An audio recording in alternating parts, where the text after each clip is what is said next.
We need to talk about the benchmarks for Patrick Mahomes to get the GOAT title. This is the Bold Sports Show. I'm your host, Mr. KC. We're going to let Gronk kick off this conversation.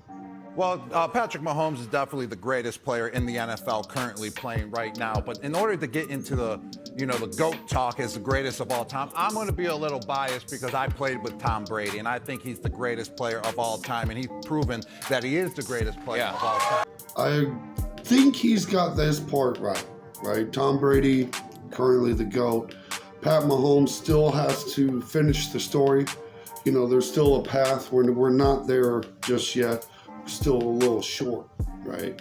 So let's see what he's got to say for the parameters to get there. And in order for Patrick Mahomes to enter that era, first off, he's got to win this Super Bowl coming up and get the three-peat. I don't think the three-peat is the only way. Tom Brady has 7 rings. Pat Mahomes get 8 or more.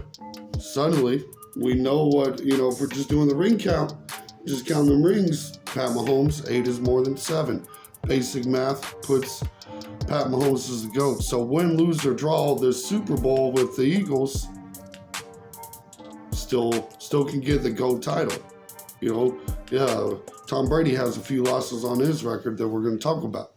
I would say if they win the three-peat. But is he better than Tom Brady? Tom Brady beat him 2 times in the playoffs and is undefeated versus him. Dynasty of the decade. We beat him in the AFC Championship game and the Super Bowl. Look, I get it. You may have missed a few games in your career, on the bench a whole lot, so you may not have known this, but Pat Mahomes has beaten Tom Brady. That has happened, right? They are 3-3 on the head-to-head matchup. Now, Brady did get the one in the playoff that mattered and the Super Bowl, so you gotta give that to him. But the head-to-head matchup is not the only deciding factor. If Pat Mahomes doesn't have a loss to a guy like Eli Manning, or a loss to a guy that's a backup quarterback like Nick Foles, tell me that's not a better resume. The only time he lost was to Brady, but Brady can sit here and lose to a backup quarterback. Talk about any given Sunday. You ain't got to be elite to beat Tom Brady. You just got to be Nick Foles. Now, for Patrick, it takes someone near his level to knock him out. And let's not forget, Pat Mahomes did not lose that Super Bowl to Brady because of Pat Mahomes' performance. He started out the season with 5 offensive linemen. The first time they played each other in the regular season, he had 3 starting offensive linemen. Tyreek Hill put up 270 yards in the first half. Look, it was nothing but drop passes and having 0 out of 5 starting offensive linemen that won Tom Brady that Super Bowl. You will not point to Mahomes' performance as why they lost. So if we start looking at resumes, I'm going to take the guy that doesn't lose to the backup if they both got 7, personally.